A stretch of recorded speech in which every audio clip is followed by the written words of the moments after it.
ওয়াকাআতু আলা ইমরাআতি, আমি রমজানে সিয়ামরত অবস্থায় আমার স্ত্রীর সাথে আমি জেমা করেছি, অর্থাৎ একসাথে থেকেছি নির্জনে।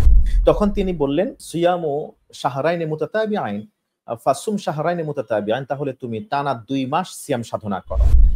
অধিকাংশ ওলামায়ে কেরামের এক ক্ষেত্রে তারা সবাই একমত, যদি রমজানের সিয়ামরত অবস্থায় স্বামী স্ত্রী তারা যদি নিষিদ্ধ এই সময়ে, অর্থাৎ সুবহে সাদিক থেকে সূর্যাস্ত এই সময়ের মধ্যে যদি তারা স্বামী স্ত্রী সুলভ আচরণ করেন কিংবা নির্জনে একসাথে থাকেন, অর্থাৎ তারা যদি একজন আরেকজনের সাথে ফিজিক্যাল ইন্টারকোর্সে লিপ্ত হয়ে থাকেন সদিচ্ছায় সজ্ঞানে, তাহলে সেক্ষেত্রে কাফফারা ওয়াজিব হবে। এটা সব ইমাম, সব স্কুল অফ থটের ইমামগণ এই কথা বলেছেন।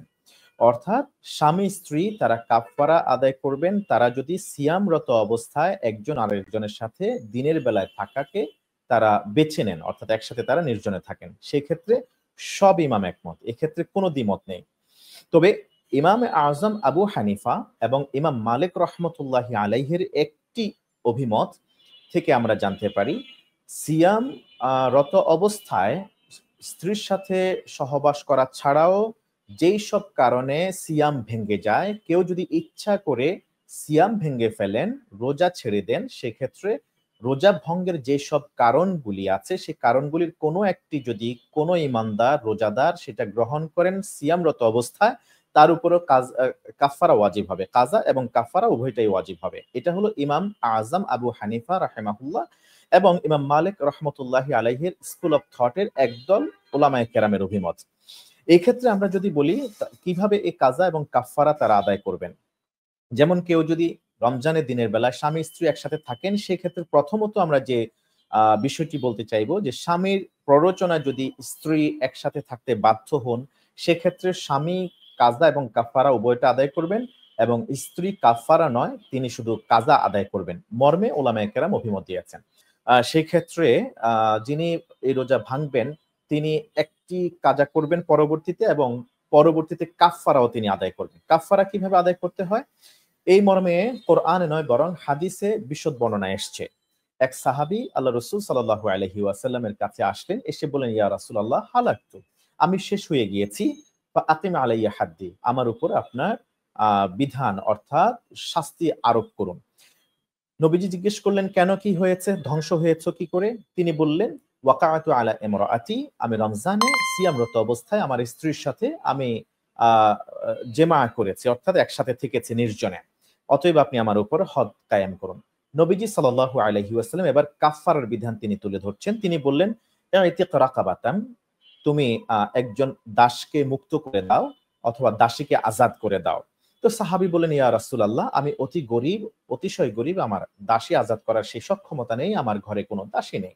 তখন তিনি বললেন, ফা সিয়ামু শাহরাইনি মুতাতাবিআইন ফাসুম শাহরাইনি মুতাতাবিআইন, তাহলে তুমি টানা ২ মাস সিয়াম সাধনা করো। সাহাবী বললেন, ইয়া রাসূলুল্লাহ, আমার শারীরিক যে দুর্বলতা অক্ষমতা, এই বয়সে এই অসুস্থতা নিয়ে আমি টানা ২ মাস রোজা রাখতে পারবো না। তখন নবীজি সাল্লাল্লাহু আলাইহি ওয়াসাল্লাম বললেন, ফাআতইম সিত্তিনা মিসকিনান, তো একটি রোজার বিনিময়ে ৬০ জন মিসকিনকে আহার্য দিয়ে দাও। সাহাবী এরপরে বলেন, ইয়া রাসূলুল্লাহ, আমার তো সেই সক্ষমতা নেই, আমি সলভেন্ট না, আমার আমি স্বাচ্ছন্দ্য নই বা সচ্ছলতা নেই যে আমি ৬০ জন রোজাদারকে, ৬০ জন মানুষকে একটি রোজার বিনিময়কে মিসকিনকে আমি খাইয়ে দিব। তখন আল্লাহ রাসূল সাল্লাল্লাহু আলাইহি ওয়াসাল্লাম বললেন, ঠিক আছে, তুমি কিছু দান খয়রাত করে দাও। তো তিনি বললেন, ইয়া রাসূলুল্লাহ, আমার তো দান খয়রাত করারও কোনো সেই যোগ্যতা নেই। নবীজি এরপর গেলেন, কিছু খেজুর নিয়ে আসলেন, বললেন এগুলি সাদাকা করে দাও। সাহাবী বললেন, ইয়া রাসূলুল্লাহ, এই সাদাকা, আমি তো, আমার চেয়ে গরিব মিসকিন তো আর কেউ নাই, আমি তো মনে করি আমি এটার হকদার। নবীজি এবার স্বাভাবিক সবসময় যেভাবে হাসেন তার চেয়ে একটু ভিন্ন রকম তিনি হাসলেন, মুচকি হেসে দিলেন, ইভেন তার সামনের নুরানি দাঁত মোবারক দেখা গেল, প্রকাশিত হয়ে গেল। নবীজি সাল্লাল্লাহু আলাইহি ওয়াসাল্লাম বললেন, ঠিক আছে, তুমি এবং তোমার পরিবার মিলে এখান থেকে খাও। এই হাদিসকে উলামায়ে কেরাম তারা ইস্তিদলাল হিসেবে, দলিল হিসেবে পেশ করে থাকেন। তারা বলে থাকেন যে সিয়াম যদি কেউ রমজানে ভেঙে ফেলেন তাহলে তার কাফফারার বিধান হলো প্রথমে দাস মুক্ত করবে, যে যদি দাস না থেকে থাকে মুক্ত করার মতো, আজাদ করার মতো, তাহলে টানা ২ মাস রোজা রাখবে। এই ক্ষেত্রে বলে রাখা ভালো, সুস্থ থাকলে টানা ২ মাসই রাখতে হবে। প্রথমত যে রোজাটি তিনি ভেঙে ফেলেছেন সেটি নিজে কাজা করবেন, এরপরে টানা 2 মাস রোজা রাখবেন। এরপর যদি সেই সামর্থ্য না থাকে, শারীরিকভাবে অক্ষম হয়ে থাকে টানা 2 মাস রোজা রাখতে, ব্যর্থ হয়, তাহলে তিনি সুযোগ আছে আরেকটা, 60 জন মিসকিনকে তিনি একটি রোজার বিনিময়ে খাওয়ায় দিবেন। তবে এই ক্ষেত্রে আরেকটি বিষয় বলে রাখা ভালো, ফিদিয়া দিয়ে দেয়া।